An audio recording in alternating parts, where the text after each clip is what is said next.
You were warned, Mr. Mercer. Diane Whitmore said it like those 4 words gave her the right to destroy anything she could point at. I heard her voice just after the sharp crack of a plastic fitting snapping loose from one of my maple trees. Then came the low diesel growl of a compact tractor somewhere beyond the tree line. I pushed through 6 inches of crusted Vermont snow and stopped cold. Blue maple tubing stretched across the ground like somebody had ripped the veins out of my woods. Hundreds of feet of line I'd installed with my own hands were tangled behind the tractor. Tees and connectors glittered against the snow. Fresh sap leaked from several open taps, clear drops darkening the white crust beneath them. $12,000 of equipment, 3 winters of careful work, and a family tradition older than the subdivision next door were being dragged into a pile while I stood there watching. Diane was maybe 30 feet away in a cream-colored winter coat, clean boots, leather gloves, and that clipboard she carried everywhere like it came with a badge. Behind her, 3 contractors were removing another section of mainline. I could smell diesel exhaust, cold pine, and the faint sweetness of fresh maple sap in the air. "Turn the equipment off," I said. Diane didn't move. "This area is covered by the Silver Ridge easement." She tapped her clipboard. "The board authorized removal of unauthorized infrastructure." Unauthorized infrastructure. She meant my sap lines. On my maple trees. On land my family had owned since before Silver Ridge Estates had a name. Another connector popped free with a hollow snap. I looked toward the orange survey marker near the edge of the woods. Or rather, where the marker had been yesterday. Now there was nothing but a narrow hole punched into the snow. One of the contractors glanced at me, then at Diane. He suddenly looked much less comfortable than she did. "Those lines cost me $12,000, I said. Diane gave me a thin smile. "Then you should have removed them when we asked." That was the moment something inside me went completely quiet. Not angry. Quiet. There's a difference. I pulled my phone from my jacket and started recording. Diane noticed and actually straightened her shoulders for the camera. She repeated that the HOA had authority. She repeated that I'd received notice. Then she told the crew to keep going. So I let her talk. I filmed the tractor. I filmed the broken fittings. I filmed every damaged line disappearing beneath the snow. Most importantly, I filmed Diane standing exactly where she shouldn't have been, giving instructions she would later wish she'd never given. She thought she was saving her HOA from $12,000 worth of ugly blue tubing. She had no idea she'd just started a clock that would stop at $36,000. 3 years earlier, those would sounded completely different. No diesel engine. No contractors. No clipboard.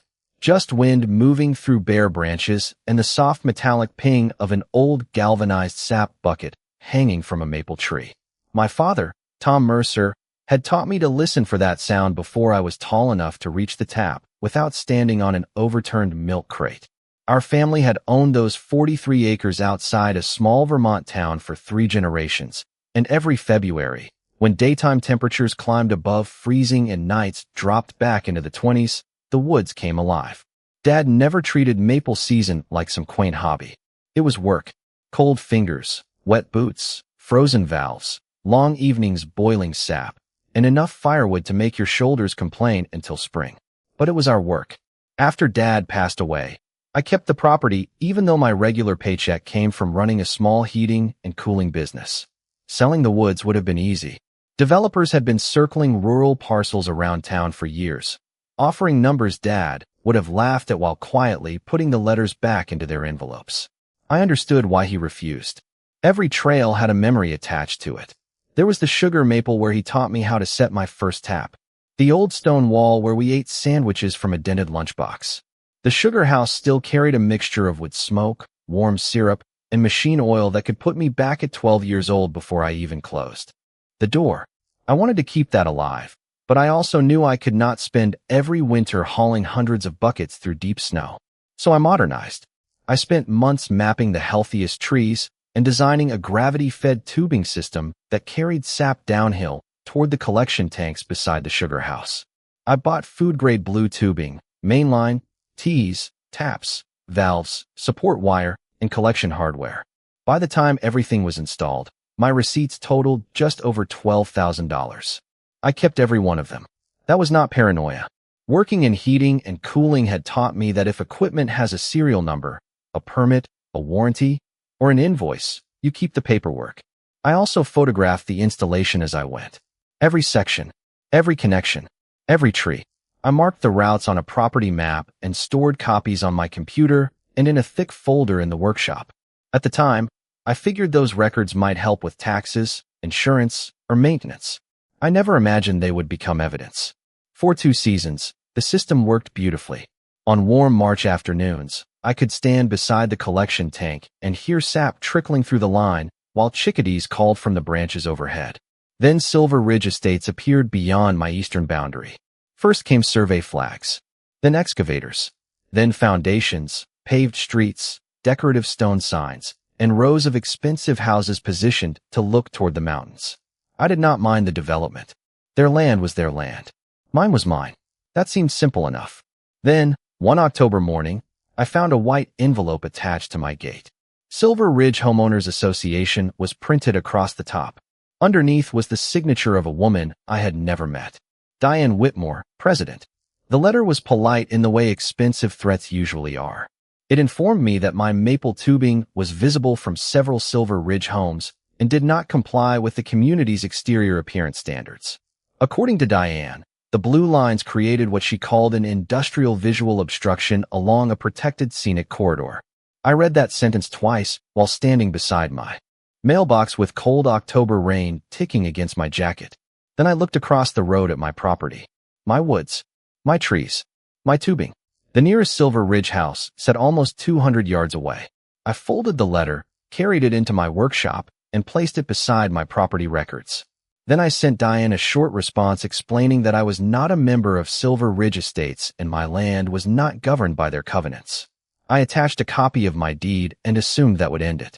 3 days later, a white sport utility vehicle rolled slowly up my gravel drive. Diane stepped out wearing polished brown boots and a charcoal wool coat that looked completely wrong beside my muddy work truck. She introduced herself with a smile that never reached her eyes. She was 54, blonde hair cut perfectly at her jaw, and she held a leather folder against her chest like she had arrived for a business negotiation I had never agreed to attend. She told me Silver Ridge residents had paid significant premiums for mountain views. I told her I hoped they enjoyed them. She pointed through the trees toward my tubing. That equipment affects the character of the community, she said. Your community, I answered. Not my property. Her smile tightened. She explained that cooperation would be easier for everyone. I explained that property boundaries were already doing a pretty good job of defining everyone. That should have been the end of our conversation. Instead, Diane opened her folder and handed me another notice. This one claimed Silver Ridge possessed an easement running along my eastern boundary. The word easement caught my attention. I knew enough about property work to understand that easements were not something you dismissed because you disliked the person holding the paperwork. I took the document inside that evening and compared it with my deed. There was an easement recorded decades earlier, long before Silver Ridge existed. The language was dense, and the map attached to Diane's notice showed a narrow strip cutting through the edge of my maple stand. For the first time, I wondered whether she had found something I had overlooked. Over the next month, the pressure increased. Another notice arrived. Then another. One demanded removal of tubing within 14 days. Another warned that Silver Ridge might exercise its easement rights if I refused. I answered every letter and saved every envelope. Then orange survey flags began appearing near my tree line. One Saturday morning, I found 2 contractors measuring beside the maples without my permission. I told them to leave, and they did. Diane called that afternoon and accused me of interfering with authorized access. I told her any future entry needed to be supported by actual legal authority. Her voice went cold. We will handle it properly, Ethan. 2 mornings later, while checking the main line before winter, I noticed something that made me stop. One of my permanent orange survey stakes was gone. There was only a narrow hole in the damp ground where it had stood. I photographed the spot, measured its location from the old stone wall, and saved the picture with the date and time. At that point, I still thought I was documenting a boundary disagreement. I had no idea how important that empty hole was about to become. For the next 2 weeks, Diane stopped calling me, which somehow made me trust her even less. The letters stopped too. Silver Ridge went quiet while November rain turned to December snow, and I focused on winterizing my heating jobs and preparing the maple system for the February thaw. Then small things started changing along the eastern boundary. A fresh wooden stake appeared about 15 feet inside my property. Someone tied pink marking ribbon around 2 maples that fed my main line. A contractor truck sat at the end of the Silver Ridge access road one morning, engine idling, while a man photographed my woods through the trees. Every time I walked over, they left. Every time I called Diane, she described it as routine easement preparation. I started carrying my phone whenever I checked the lines. I photographed every marker, every tire track, every ribbon. I measured distances from the old stone wall my grandfather had used as a reference point decades earlier. I even printed the pictures and added them to the folder in my workshop. My heating and cooling work had trained me to notice patterns. A furnace rarely quits without warning. There is usually a strange sound, an unusual smell, a pressure reading that moves a little farther each day. Diane was doing the same thing. She was testing the system. First a letter, then a flag, then a contractor, then 15 feet of somebody else's property quietly treated like her own. The first real test came on a Thursday afternoon. I returned from replacing a boiler circulator to find roughly 60 feet of smaller tubing disconnected and laid neatly beside the trees. Nothing was broken. Whoever had done it had been careful. I called Diane immediately. She admitted Silver Ridge contractors had moved it so they could inspect the easement corridor. "You entered my property without notifying me," I said. "We exercised access rights," she replied.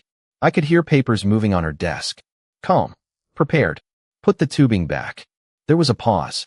"Ethan, this would be much easier if you simply removed the system from the corridor." I reconnected the lines myself before sunset. My gloves were wet, the temperature was dropping, and each plastic fitting clicked sharply in the cold. The following Monday, another Silver Ridge notice arrived. This one said continued interference with easement maintenance could result in removal of obstructions at the property owner's expense. I stared at that sentence under the fluorescent lights in my workshop. They were threatening to charge me for removing my own equipment from my own land. I called the county office and requested copies of every recorded document associated with the easement. The clerk told me older records might take several days to retrieve. So I waited. Diane did not. The night before everything changed, snow started falling around 8 o'clock. By midnight, nearly 4 inches covered the woods. I walked the eastern line with a flashlight, checking connections and photographing the markers one final time. The missing survey stake was still missing. The newer wooden stake stood farther inside my property than it had any business being. I took one last photograph and headed home. At 7:14 the next morning, I was pouring coffee when a mechanical rumble rolled through the trees. At first I thought it was a snowplow on the county road. Then came a sharper sound, plastic snapping in frozen air. I set the mug down, pulled on my boots, and stepped outside. Fresh tire tracks crossed the snow toward my maple stand. Beyond the trees, a compact tractor was already moving, and blue tubing was trailing behind it. I already knew what I was going to find before I reached the first maple. The sound told me, plastic does not make that sharp hollow crack when somebody is carefully moving it. I came through the trees and saw 3 contractors working along the eastern side of the stand. One man was feeding loose tubing toward a compact tractor while another removed sections from the support wire. A third stood beside a utility trailer piled with blue line, connectors, and hardware that had been part of a working system less than an hour earlier. Diane stood near the trail holding her leather folder. Snow collected on the shoulders of her cream coat while the tractor idled beside her. "Stop the work," I said. One contractor looked toward Diane. She answered before he could. "Keep going." That was when I pulled out my phone. I started with the widest view I could get. Tractor, trailer, trees, contractors, Diane. Then I slowly walked the edge of the disturbed area, recording everything. I did not argue. I did not touch their equipment. I wanted a clean record of exactly what was happening. One section of main line had been pulled loose far enough that several smaller lateral tubes were stretched across the snow.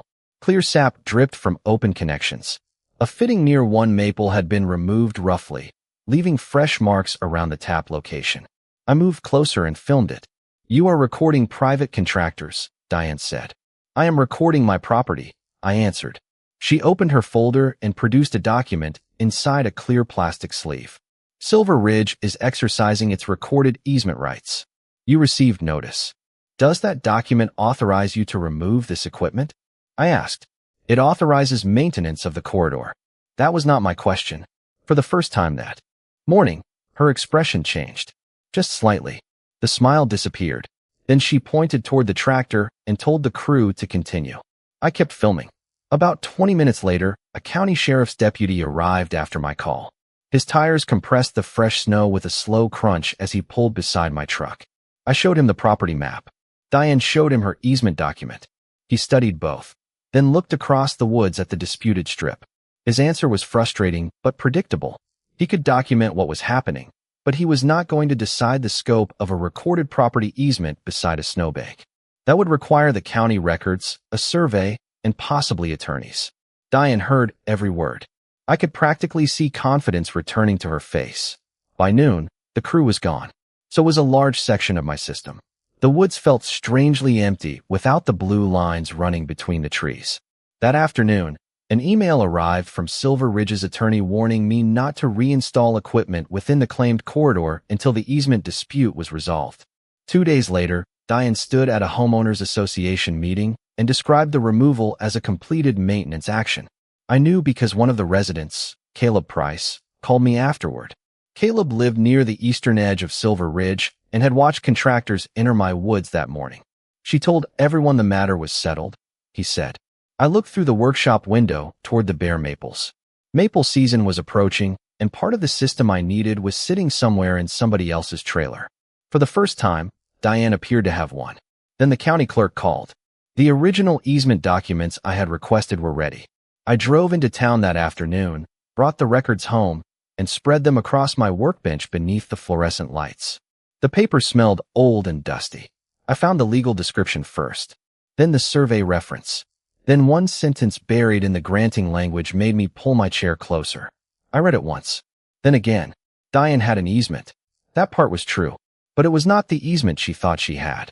The easement had been recorded in 1989, when a utility company needed permission to run buried electrical and telephone service across the eastern edge of my family's property. That was it. The language was narrow enough to fit on a business card. Underground utilities. Installation, inspection, repair, and replacement. Nothing about landscaping. Nothing about scenic corridors. Nothing about removing agricultural equipment from the surface. Most importantly, nothing gave Silver Ridge permission to expand the easement simply because its board preferred a cleaner view. I sat under the fluorescent lights with cold coffee beside my elbow and followed the legal description line by line. Then I noticed the width. 20 feet. Diane's map showed nearly 40. I pulled up the photographs from the night before the removal and compared them with the original survey reference. That missing orange stake suddenly mattered. At 8 the next morning, I called Rachel Boone, a licensed county surveyor whose name had been recommended by one of my contractors. She arrived 2 days later with a tripod, receiver, bright safety vest, and the patient expression of someone who had spent years watching people argue about invisible lines. Snow squeaked under our boots as we walked the boundary. Rachel located the recorded monuments, checked the old stone wall, measured from known control points, and marked the actual easement. When she finished, she stood beside one of the maple trees Diane's crew had stripped and looked toward the newer wooden stake. That marker is not the recorded boundary, she said. It was almost 18 feet beyond where it should have been. Several sections the crew removed had never been inside the easement at all. I asked Rachel for a certified survey and photographs. Then I called Mark Ellison, a consulting arborist who worked with sugar makers and forestry owners throughout the region. Mark spent nearly 4 hours examining the stand. He checked tap locations, bark disturbance, support points, broken fittings, and the sections where tubing had been pulled under tension. He took photographs and dictated notes into a recorder while I followed him. Through the snow. By then, daytime temperatures were beginning to rise above freezing. Sap season was close. Every day the system remained incomplete, threatened production I could not recover later. Mark did not give me a dramatic speech. He gave me something better. Documentation. He separated the damage into categories: equipment replacement, labor, system reinstallation, tree assessment, cleanup, and probable seasonal production loss.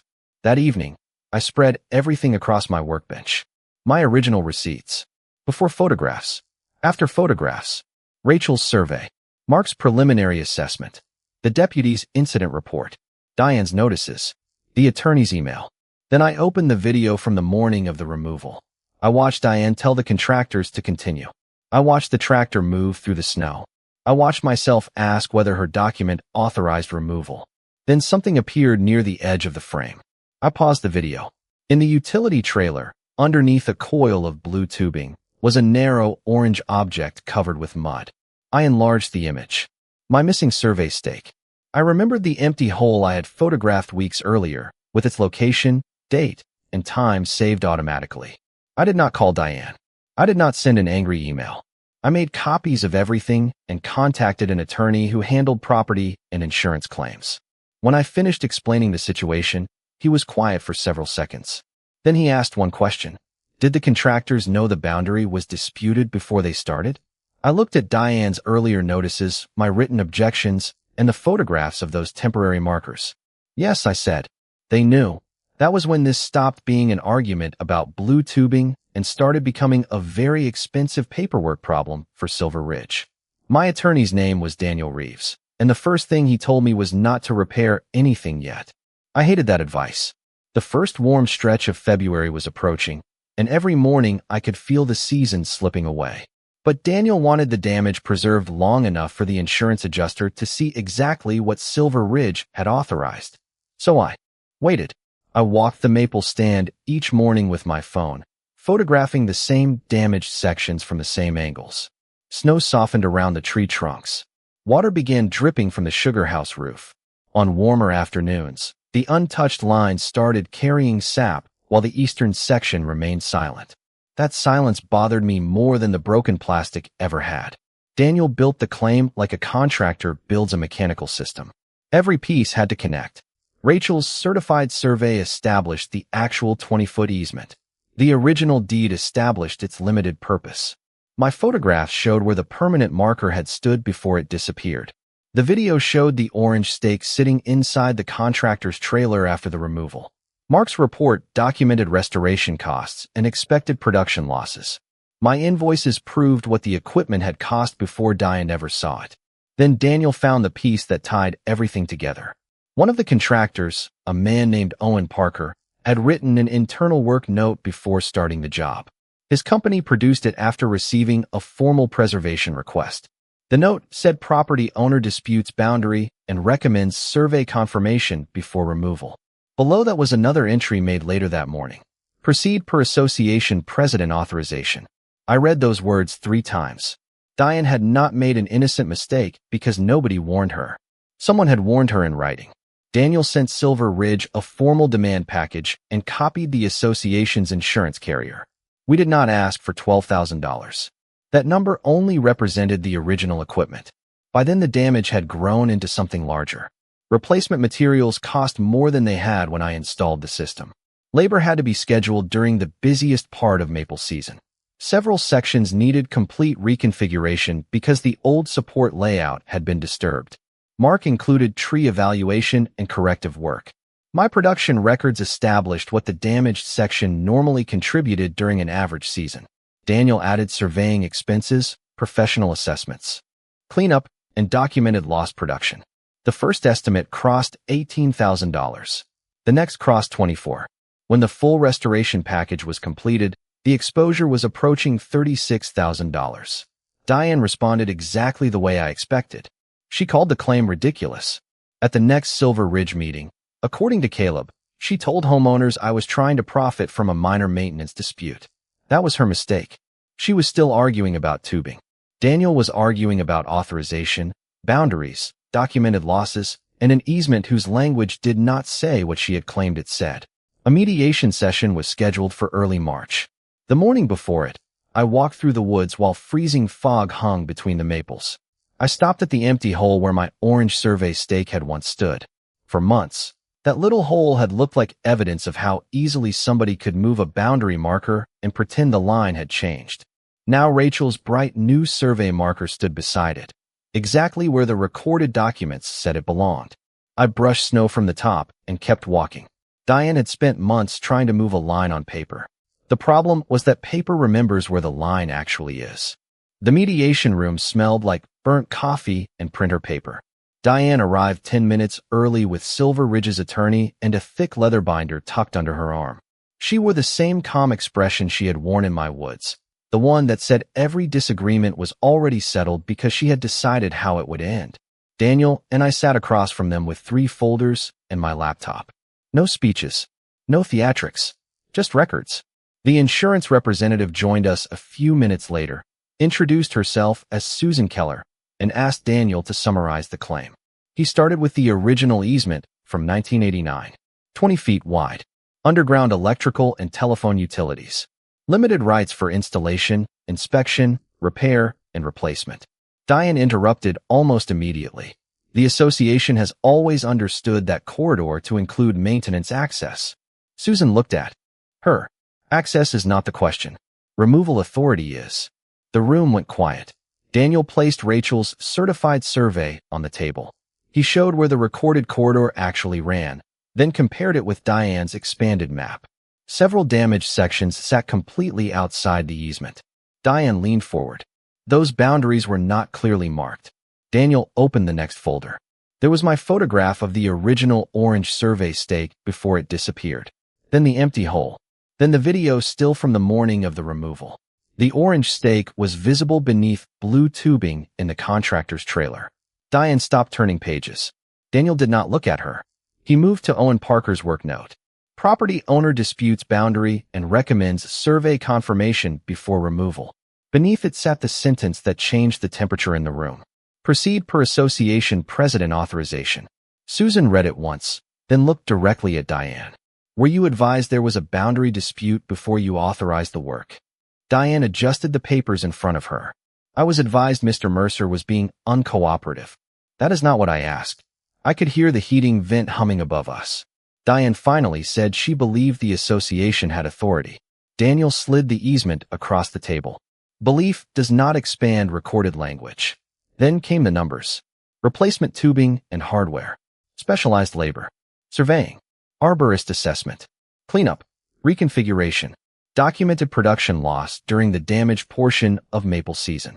The original equipment had cost me a little over $12,000, but restoring what had existed before Diane's crew entered the woods was no longer a $12,000 job. Daniel placed the complete restoration estimate in front of Susan. $36,000. Diane actually laughed once, quietly. For plastic tubing? Susan did not laugh. She went through the supporting documents one by one. Every number had an invoice, estimate, report, photograph, or production record behind it. That was the part Diane had never understood. I was not charging $36,000 for plastic. I was documenting what her decision cost to correct. The mediation lasted nearly 4 hours. By late afternoon, the winter light outside the windows had turned gray. Silver Ridge's attorney asked for a private conference. They left the room. Daniel closed his folder and took a sip of cold coffee. Now we wait, he said. 23 minutes later, Susan returned with the association's attorney. Diane came in last. She no longer carried the binder against her chest. She set it on the table without opening it. Susan pushed a settlement document toward Daniel. Silver Ridge's carrier would fund $36,000 for documented restoration and related losses, subject to the written terms. The association would also acknowledge the recorded easement boundary going forward. I read the number twice before signing. Diane had walked into my woods believing a clipboard gave her control over my property. She walked out of that room having learned that the most expensive line she crossed was the one already recorded at the county courthouse. By the 3rd week of March, the woods sounded alive again. Snow still clung to the shaded side of the stone wall, but the afternoons were climbing into the low 40s, warm enough to wake the maples while the nights stayed cold enough to keep the sap moving. The restoration crew finished the eastern section on a clear Tuesday morning. New blue tubing ran between the trees in clean, tight lines, following the same routes I had mapped years earlier. New fittings replaced the damaged ones. Support wire had been reset. Mark Ellison checked the trees that needed attention, and Rachel Boone's permanent boundary markers stood exactly where the county records said they belonged. Nobody from Silver Ridge crossed them. That part of the settlement mattered almost as much as the money.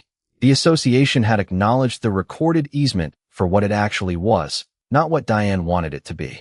Any future utility access required proper notice, and had to remain within the documented corridor. No invented scenic authority. No imaginary surface rights. No moving markers and pretending the ground moved with them. Caleb told me the settlement caused a long meeting inside Silver Ridge. Homeowners wanted to know how a dispute Diane had described as routine maintenance had turned into $36,000 in restoration and related losses. I never attended. I did not need to. Their board politics belonged to them. My woods belonged to me. A week later, I walked out before sunrise carrying the same dented metal sap bucket my father had used when I was a kid. I kept it mostly for memory now. The tubing system had made buckets unnecessary years ago, but every spring I still hung that old one from the maple where Dad taught me to set my first tap. Frost sparkled across the leaves under my boots. Somewhere downhill, water moved beneath a thin layer of ice. The sugar house chimney was beginning to breathe out a narrow ribbon of wood smoke, and the air carried that familiar mixture of wet bark, cold earth, and the first faint sweetness of boiling sap. I stopped beside the collection tank and listened. At first, nothing. Then came a soft ticking sound inside the main line. One drop, then another, then a steady trickle. I put my hand against the new tubing. Cold, smooth, exactly where it belonged. On the workshop wall, I had saved one short piece of the damaged line. It hung beside Dad's old tapping hammer and a copy of the final restoration paperwork. Not as a trophy, more like a reminder. Diane had looked at those blue lines and seen something ugly interfering with a view. Dad had looked at the same woods and seen work worth doing. I saw both the work and the responsibility that came with owning the land. Property rights are not dramatic most days. They are deeds and filing cabinets, survey pins under snow, receipts nobody expects to need, and photographs taken because something feels slightly wrong. They sit quietly until somebody decides quiet means weak. That morning, I watched clear sap move through the restored line toward the sugar house, while sunlight reached through the bare branches. There was no argument left to win, no meeting left to attend, no voice I needed to raise. Justice did not sound like a courtroom or a judge's gavel out there. It sounded like one drop of maple sap moving through a line. They paid $36,000 to put back. Thank you for watching this story. If Ethan Mercer's patience, respect for his family's land, and determination to let the evidence speak louder than intimidation inspired you, please take a moment to like this video, share it with friends who enjoy compelling HOA dramas and stories where careful documentation defeats abuse of authority, and do not forget to subscribe to the channel for more unforgettable HOA conflicts, property rights battles, and real-life justice stories. Turn on the notification bell so you never miss our next story about disputed boundaries, overlooked documents, and ordinary property owners who quietly stand their ground when someone else believes authority gives them the right to cross a line that was never theirs to cross. Your support helps us continue bringing these remarkable stories to life, and we cannot wait to share the next one with you. That if you were in Ethan Mercer's position, would you have confronted the HOA the moment they started removing your maple lines, or would you have stayed calm, recorded everything, and let the survey, easement records, and their own paperwork prove exactly who crossed the line? Tell us your choice in the comments and explain why.